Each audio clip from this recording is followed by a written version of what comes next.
Okay, so as I wait for Jump Festa 2023, it's very weird to say that because it is obviously still 2022, to commence, I thought I would do my end of the year 2022 favorites list. So I've got five things for each category I have listed on my phone. And so I'm going to talk about what I consumed and what I liked about them. So let's start with movies. Um, First, we have The Batman, one of three-hour long movies I watched this year. The other two are Drive My Car, which is based off of a Murakami short story adaptation, and of course Black Panther Wakanda Forever, which we'll get to in a second. So I didn't expect to like The Batman as much as I did. I've watched it three times. I got a huge kick out of Robert Pattinson as Bruce Wayne. I thought he brought really great, pathetic goth energy to the role. Um, I thought it was a really interesting movie. I believe Matt Reeves is the director there, and he did a really good job of capturing Gotham. I really felt like he clicked with the kind of Gotham we saw in like supplementary material, like the giant Batman Files book that came out like literally a decade ago. Um, what's her face? I cannot remember her name, but the actress playing Catwoman was really fun to watch. I have always written my Selena Kyle in fan fiction as a queer black woman, and having her be a black woman with like queer leanings in the Batman felt like validating. I really got a huge kick out of their chemistry. It was really good. I was like, "Oh, I could believe that she would mess around with this dude. This is great." Um it was fantastic. I hate the Riddler, and part of that is his fandom, but like nobody is surprised at that. The fastest way to get me to dislike a villain is to have to witness their fandom being like, "Oh my god, he did nothing wrong and actually he's a queer-coded baby." Like, stop that. But the Riddler is also really interestingly portrayed in this film, where he is this like just trash ass bad guy who's like very much kind of dedicated to putting forward like he's trying to make the world do what he wants, and like that's most villains, but it's like it's just very interesting how he does it. I hate it. But I thought it was very timely, much like Kylo Ren in The Force Awakens, where it's like, oh, you're that kind of villain. You are an allegorical villain. And that's what I think the Riddler is. Of course, his stands have missed the point entirely, but that's why you don't listen to stands. Um, and I say this, and next is Black Panther Wakanda Forever. Marvel, of course. And I love Namor. Tenoch is, oh boy, wow.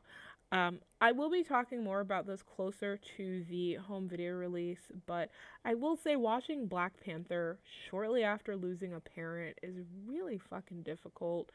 Like, I watched it with two of my nieces. The oldest niece is a little sick, so she couldn't go, but I was with the babies, and I lean over to Memes, the babyest, and I'm like, girl, watching this movie, like, the week after burying my dad is kind of, like, messed up, right? And she's like, "Do you need a hug?" Because obviously, a small child is not gonna handle that well, and like not to like, um, I did not emotionally dump on her. Like Memes loved her granddad and like also misses him, but wasn't as attached as I was, kind of, because I was living with him.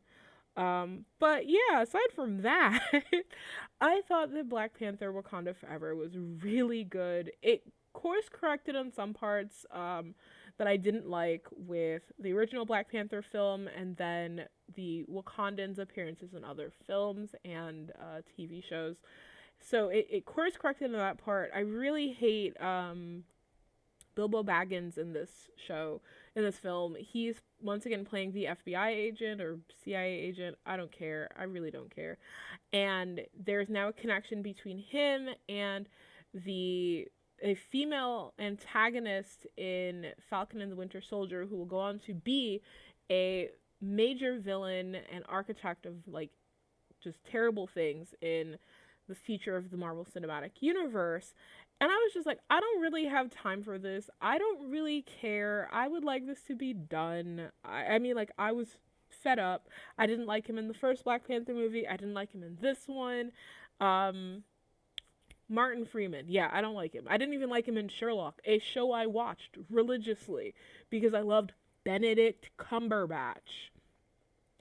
So I was not feeling that. I thought that the film did a really good job of showing like what happens when someone who is at their breaking point because of grief, because of a lack of a, a lack of an ability to express yourself and get help and support, like what that leads you to do, especially in a superhero context. I thought Letitia was perfect at, once again, as Shuri, and that with age she has really embodied the character even more. It was very fun to see her. The actress playing Riri Williams was on point. Almost made me forget that Brian Michael Bendis wrote the original character, and I hate that. All of that.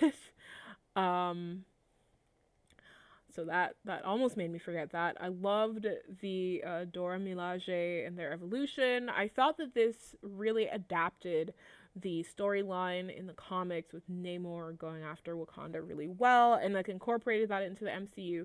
Like, compare that to Civil War and how poorly that went. Anyway, 10/10, love Black Panther Wakanda Forever. Another movie I watched, this didn't come out this year, but it was Jujutsu Kaisen Zero, which is from Toho, which is the prequel movie to the Jujutsu Kaisen series, which is on my TV show top 5. I have watched this movie so many times. I've watched so much of Jujutsu Kaisen this year, just repeatedly.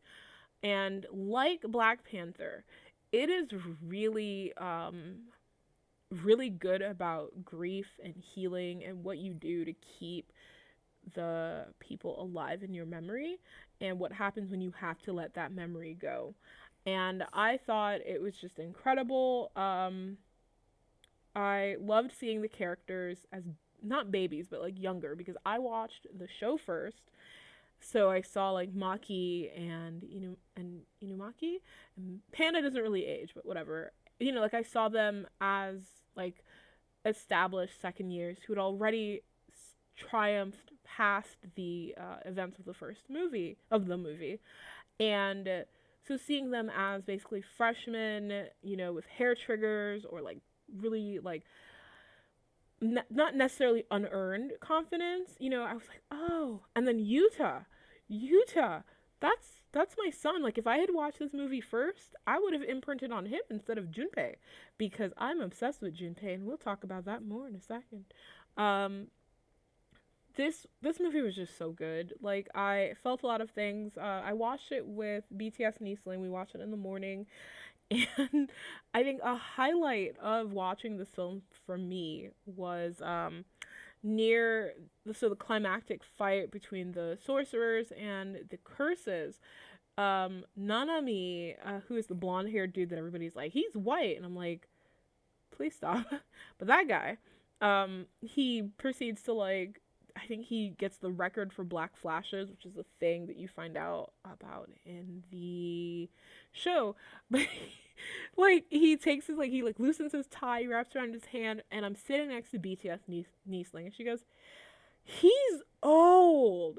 And I lose my damn mind. Like, that is the funniest thing I've ever heard. I'm cackling, I'm dying. It is even funnier when we finish the movie and I immediately go to look up how old Nanami is supposed to be. And Nanami is supposed to be younger than me.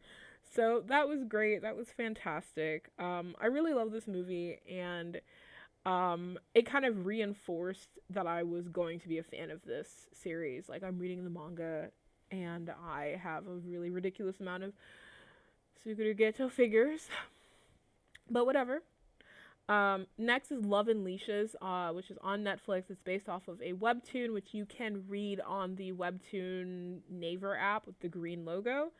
I loved it. I thought it was, I hate the word wholesome, but I have to say that Love and Leashes is wholesome BDSM for a wider, less familiar audience. It's like BDSM 101, and I thought that it was pretty liberal, like pretty progressive in terms of the kind of content.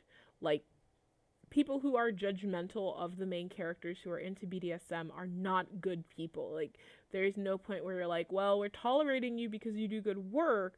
It is like, no, this is a bad person. They are being inappropriate. They are really being unfair. And our main characters aren't doing anything wrong by loving the way they want to be loved and whatever.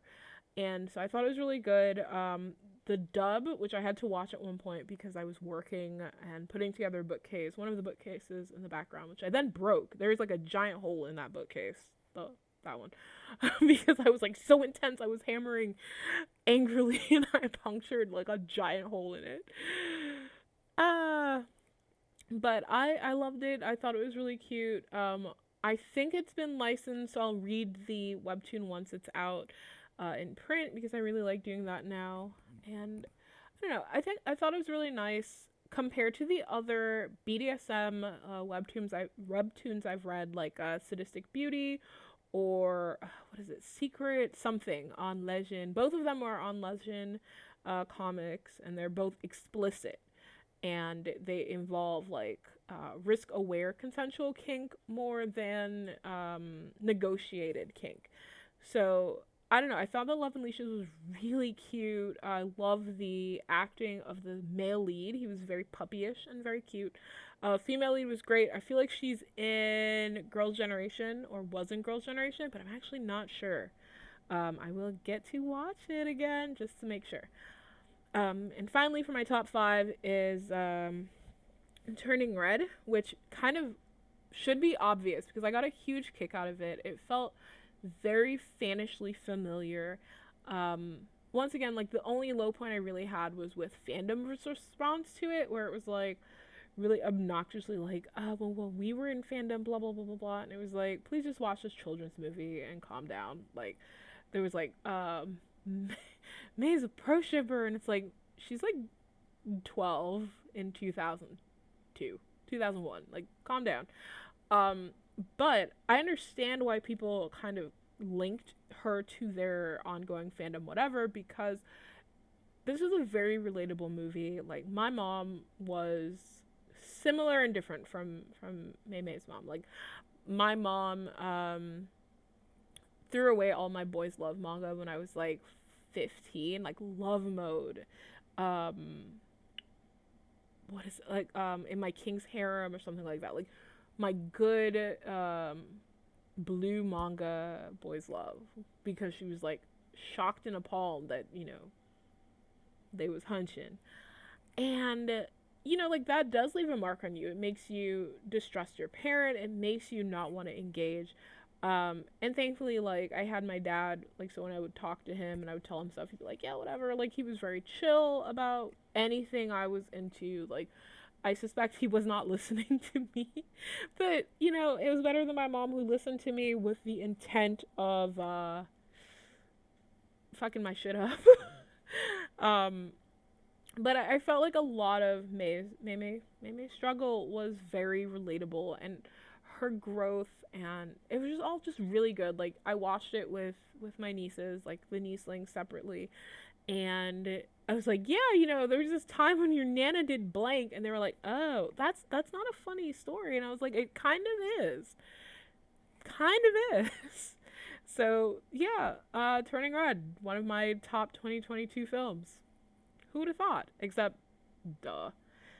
Next is TV. I love The Bear. The Bear is my top. Like, I didn't get to watch it the second it came out, but my friends Julia and Lila, and then later I think Jess, were like, you need to watch this show. The female lead is basically like you, but like a chef. And I was like, what are you talking about? And Io is playing, I don't remember, Sydney is the character's name, I think, playing opposite Carmi, whose actor was on US Shameless, and he's hot, like, wow, hot.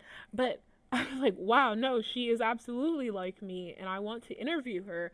And that hasn't happened yet, but I am willing to fly out to wherever she is to interview that actress. Like, Let's make it happen, Teen Vogue or Vogue or whatever.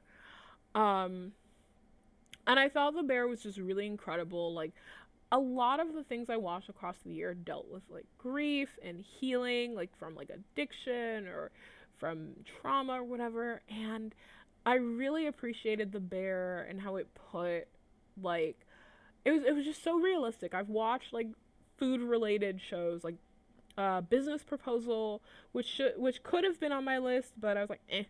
Um, it's food oriented, but it's not particularly realistic, So I didn't hit the way that The Bear did. Like the food wasn't the focus. Meanwhile, like The Bear, I don't know, I felt like getting to know the cast of characters. I had moments where I was like, I don't like this person. I was like really angry in the DMs, and Lila and Julie would be like, just wait. Just wait like 10 minutes, and then like 10 minutes would pass and like a scene would happen. I'd be like, oh my god, I understand you. We're still gonna fight, but I understand you. And it was just such a rewarding series. And I got my sister into it. My big sister watched it. She loved it. Next, I'll get one of my brothers to watch it. He used to be a chef. I will get him to watch it. He'll probably be really annoyed. I'm excited. Um, Up next is Interview with the Vampire, which is on AMC/AMC Plus.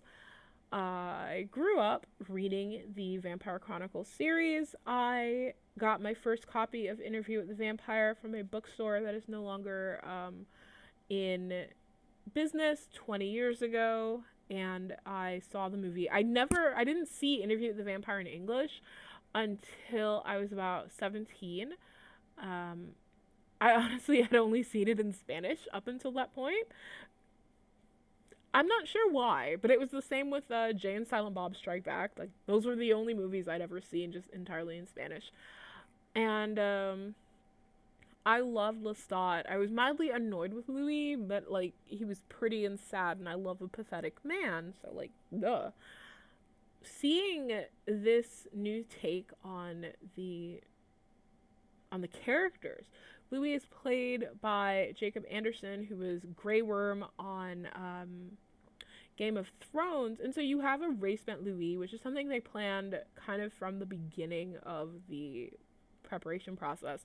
You have to update the story accordingly. You can't, I mean, like, you can because, like, the history of New Orleans, but you can't have a black guy running a plantation, so they, like, updated it so he's running brothels in Storyville, and his family are, black Creoles. Like, it's very fascinating and amazing how much work they put into updating the character and expanding the world.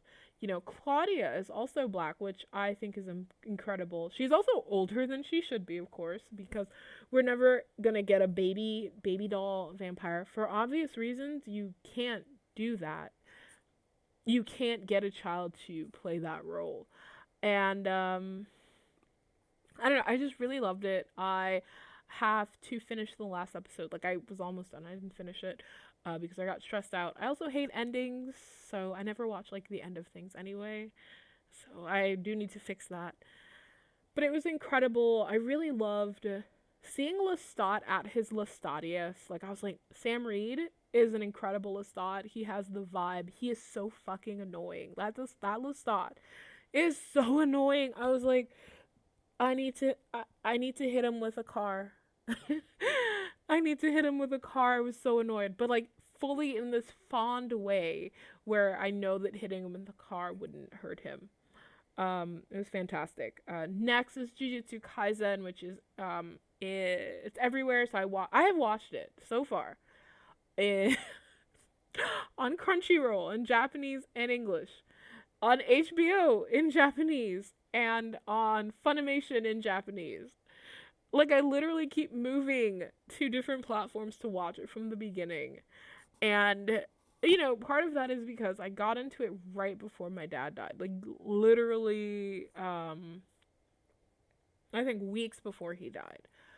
And it opens in that first episode with Yuji Itadori losing his grandpa. Like, his granddad's in the hospital and he goes to visit him, and while he's in the room, his granddad passes away. And there's something about Yuji's approach to losing his granddad that, like, it impacted me. And so I proceeded to watch the series pretty much every day for over 2 months, close to three. I have written fan fiction. I have bought a lot of merch. I am obsessed with Gojo, Satoru Gojo, and Gojo, and Suguru Geto. I have a Mahito plush on my bed that someone got me for my birthday. I maybe have Mahito figures for Christmas. Like I am invested. Also, can I just say, I've had people call me an anime only person, and it's like, I am reading the manga. I'm slow, but I am reading the manga, and also, like, if you don't like it when, like, nerd dudes, like, you know, diss y'all, like, shut the fuck up about me. But whatever, because it's never dude bros doing this, just my peers. But, I'm really excited right now. That's actually why I'm waiting for Jump Festa, because by the time this is recorded, it'll finish recording. It'll be up. But I'm waiting for the Jujutsu Kaisen panel so that I can plan my literal reading schedule, so that I can finish the manga or catch up with the manga at the point when the anime is out for the next season. I think it's just incredible. I have cried repeatedly while watching it, but not in like the same way I cried with Picard, which I'll never be able to watch again. Just like I'm so stressed out but interested. Picard had me just too stressed out. Then there was Remarriage and Desires on Netflix. I have written about it. I will have to find my newsletter because that's like not happening anymore. But I'll find my newsletter post about it. But I have never seen a more infuriating villain. There's a villain. There's a villain on that show that I'm sitting there. I'm like, why are you doing this? Why are you doing any of this? Because she goes after the female lead with this like radar. Like nothing this woman does is okay. Like she is responsible for the woman's husband's death. She then stalks her. She hurts her daughter. She gets her, I think, maybe fired. Like, you're just sitting there like, but bro, you could just not. And I was like, this is the worst villain. I've never seen a villain that has just been so focused. Um, I watched this with memes and we watched it over like 2 days and we were screaming. I was like, memes, if you need to cuss, you have my permission. I will laugh, but you do have my permission because it was just so infuriating watching this woman like just be evil for the sake of evil, but not in a way that you could like understand. Like her goals were really murky. But anyway, I thought it was lovely. The actor who played the overarching villain in the drama Mine from last year, he's the love interest. And he's a really good actor. Like I'm glad I didn't let that stop me. I like him. So please check that out. And lastly, Spy X Family, which is the cutest anime I have ever seen. I'm caught up with the manga.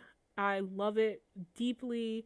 It also stresses me out, but I really love the found or built family kind of thing. Like Lloyd Forger slash Twilight puts together a family to make his mission happen, and you're just watching this guy fall in love with his family. Like he loves Yor, who's his wife, and an assassin, and his daughter Anya, who he doesn't know is like a mind reader, but like I feel like it's getting obvious. And you just I don't know, it just feels really good to see. Like every time I watch it, I feel positive feelings. I'm like super happy. It's fantastic. 1010 will be watching this again, like probably once I finish with Jump Festa, I will probably watch that instead. Um then we have music albums. We have Beyonce Renaissance because yes. Oh my god. I don't really have much to say except I love Beyonce. I love Renaissance. Where are the visuals? Where are the visuals, Beyonce? Um but I'll be calm. I'll calm down. I'll be calm. Next is J-Hope Jack in the Box, which I did a whole podcast episode with my friend Lala about it. I thought this was an incredible album. It really showed his development as an artist and his own personal style. And I thought every song was good. No skips, zero skips, just shouting. Um, Megan Thee Stallion, Traumazine. I love Megan. That's my big baby. She does not know I exist yet, but she will. She will. And I will be interviewing her at some point. Um, I thought Traumazine was incredible, very vulnerable, very raw, and I really don't think Megan misses. Like, I think it is impossible for Megan to miss. And that's really what it is with Traumazine. Like, this is an album where you're just like, everything is perfect, everything is on point, and you're just like, damn, because she grabs you by the throat and pulls you on after her. So, excellent. Then there's Nyan from Twice, her self-titled EP, Im Nyan. I always love to support Twice, but I wasn't like doubting Nyan's ability, but I was like, oh, well, this will be fine. And then it became like one of the albums that I listened to on repeat. Wow. Like, just incredible. Like, it is an album full of bops, like just very summery, light music that embodies Nyan as a person and gives you like a guaranteed mood boost because she's just so stinking cute. She's just cute. Um, then last but certainly not least is RM Indigo. Like J Hope, 2022 is a busy year for BTS, and so RM put out Indigo, which is his first big album, because before he had mixtapes. So now we have this album, and I mean, he has a friggin' Erica Badu feature. I'm like, Auntie Hotep kinda hits. Um, Scared of her, but Auntie Hotep hits. You have Anderson .Paak, you have Tablo. You have a Tablo collab up in here. Like, this is great. I also was introduced to the artist Mahalia, and her voice is so beautiful. Like, thank you, RM, for this. Um, I thought it was a really solid hip hop, like kind of alternative hip hop album. I will be doing a podcast for this. It'll come out in January once my schedule is cohesive. So we'll talk more about that in a couple of weeks. Then we have singles. So BTS, Run BTS, which has choreo. Still can't get over that. Watching them do the choreo for the Busan concert a couple months ago was incredible. It was fantastic. I love that song. Then is Hyuna Nabirera, just like butterfly. Not sure if that's just what it means because I know Nabi is butterfly, but Hyuna Nabirera is fantastic because it is self-referential, and I'm obsessed with self-referential songs. She references Bubble Pop, Hot Issue, and something else. There was like a third song. I really love it, and I thought it was a really cute, sexy, but not like overwhelming song, and her visuals were very cute. I love Hyuna. I have been a fan of hers from the Bubble Pop era, and so I do end up supporting her a lot because I just think she's fantastic, and she's gone through a lot. But yeah, so I'll sing, Nabirera, what? Like, I sing it all the time. Then is Le Seraphim, Anti-Fragile. This song has played every day in my apartment at least once a day, because the Nieslings were learning the dance. So or even when BTS Niesling and I went to the funeral to send my dad off, in our hotel room we would be playing Anti-Fragile. So you're like, I'm sad, I am anti-fragile, and it's like, we're still sad, but this is a bob. And I'm really proud of Le Seraphim. The whole album is really good, but Anti-Fragile for me stands out because of the sound, and it's very catchy, and I don't know, I just really, really love it. Next is my ult of singles, or not singles, because it's a B-side, really. Love Countdown for Nyan, featuring Weinstein, who is on Show Me the Money.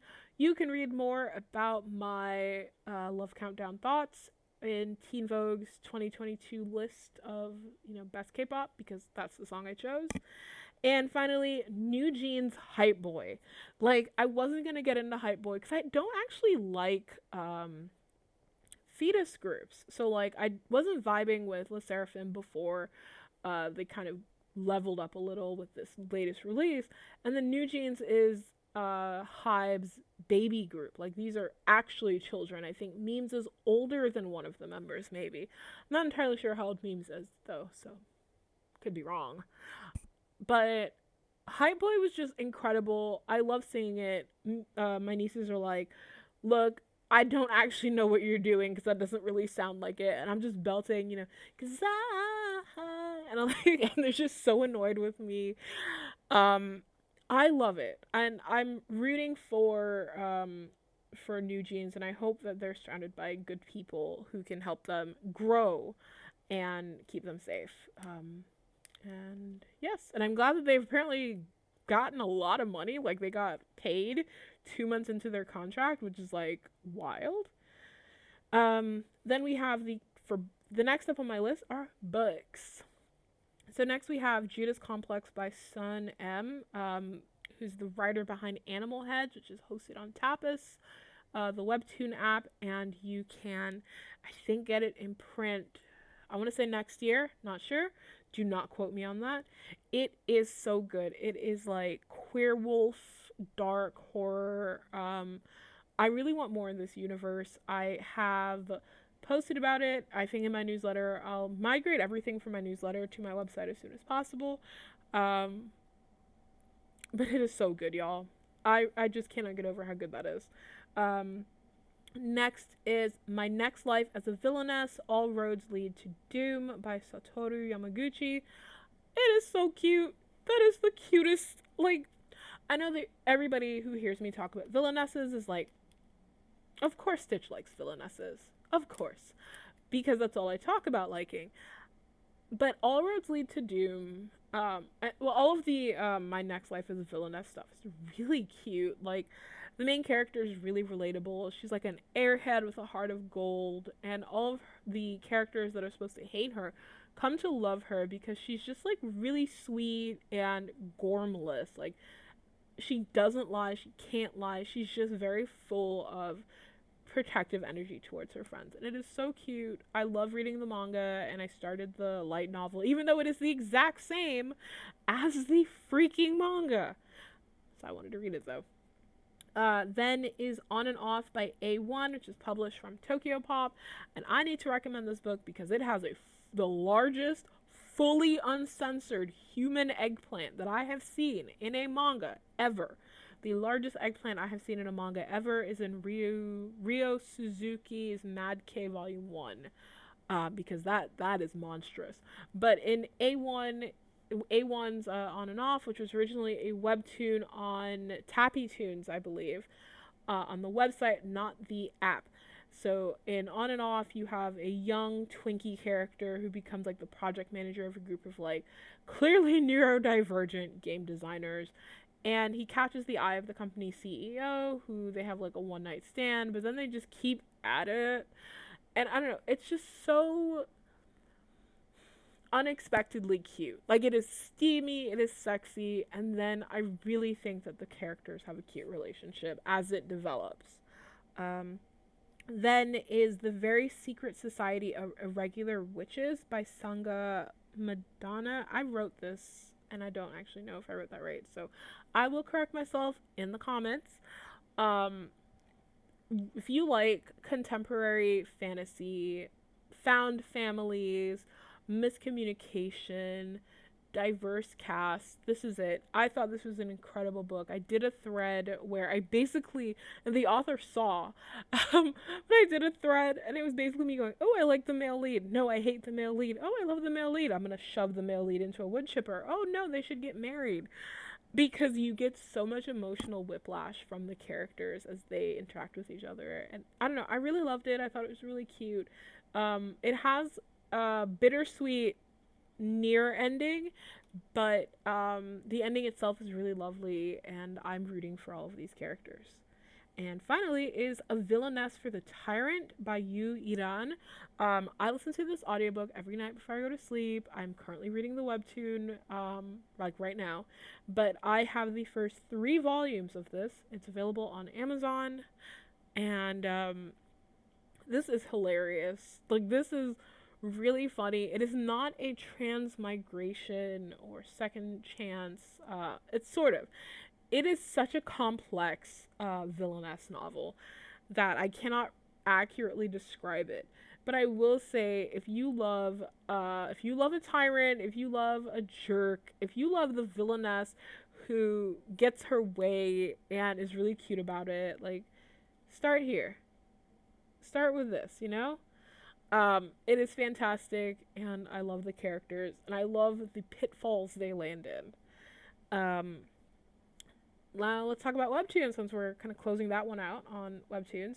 We have Daytime Star by Cheon and Godego, which is on the webtoon app. Again, Naver webtoon green logo.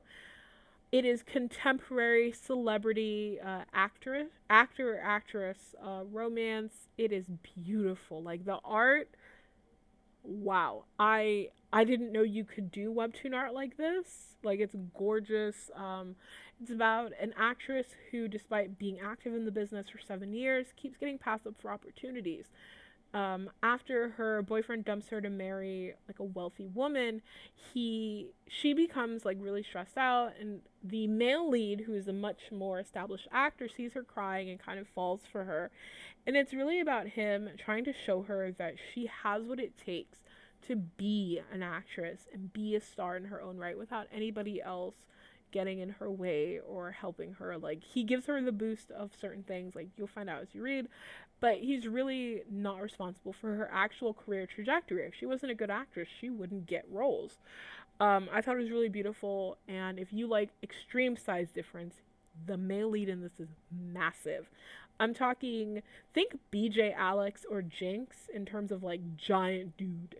Um, Next is I Married the Male Lead's Dad by Ungsu Kounche, Sanho, and Gami. So that is on Tapas, and it is so stressful. So that is a transmigration fantasy romance where a female reader in Korea is transmigrated into the book that where prior to the start of the novel, like right before, um, the main character that she stands accidentally is responsible for his dad's death. So she's trying to save the dad's life and ends up marrying him.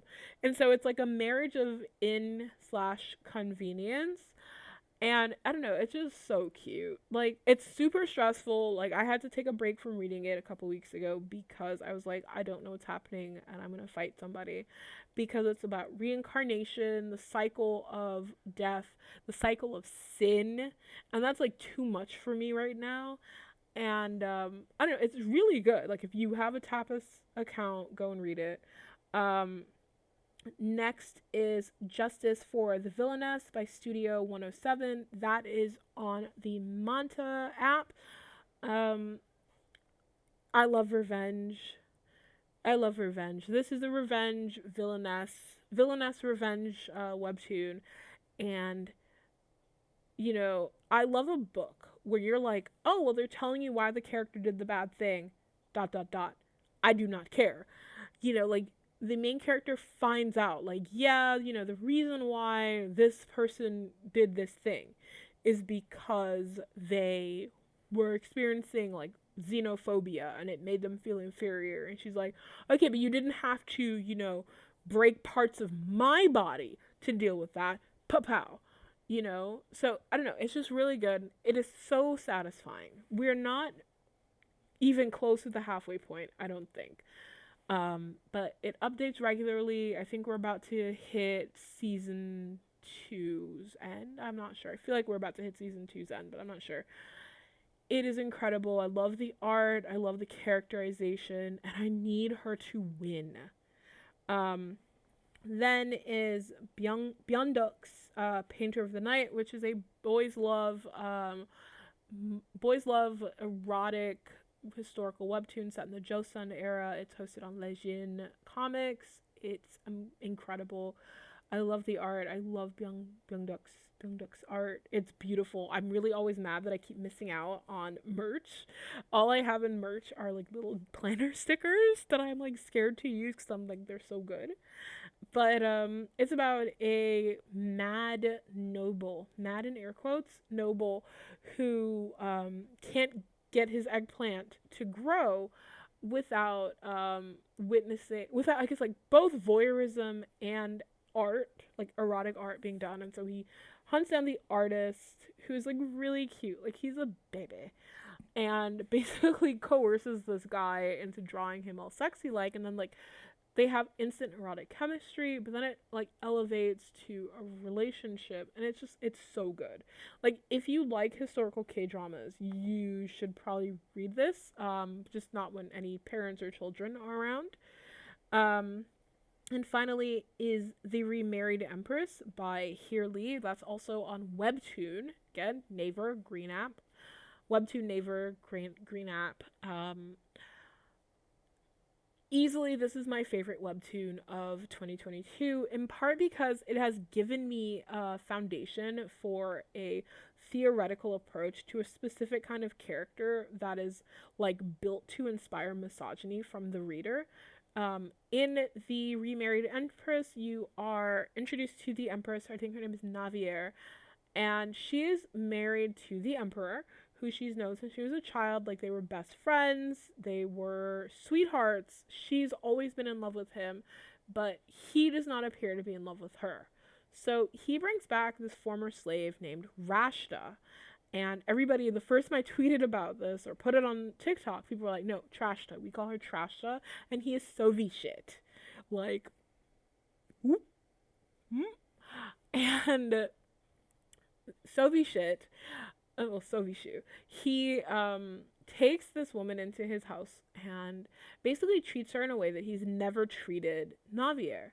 Like, he coddles her, he babies her, he doesn't expect as much from her. And so you have a recurring theme in villainess novels and manga where you have this like ingenue that like I don't know how to tie my shoes, oppa, and the male lead and a lot of men around the male lead are like, oh, you poor baby, I'll tie your shoe for you, I'll kill my wife for you, I'll do this, I'll do that. And so you get this archetype, like, which is present in like Please Marry My Husband, Kneel for Me, the tragedy of the villainess, I think, which is what I'm reading right now, where you have a character that has a lot of power and like is loved societally, but chooses to go after the female lead who's like a villainess, or in the case of Please Marry My Husband is or Marry My Husband is like not as beloved for some reason. And you know, you have to really work to not just lose it with your own internalized misogyny, because these characters are like incredibly infuriating, because again, they do like aegyo. If you're into K-pop, aegyo is like the cutesy like actions that you often see with female idols performing for their audience, you know, like, but I mean male idols do it too, like stuff like that. Apple biting, that's aegyo. um it is genuinely like frustrating to deal with, because characters like Rashta have no real reason to hate the female leads of the series that they're in, but they refuse to hold any men accountable for their situation, so they take it out on the female lead.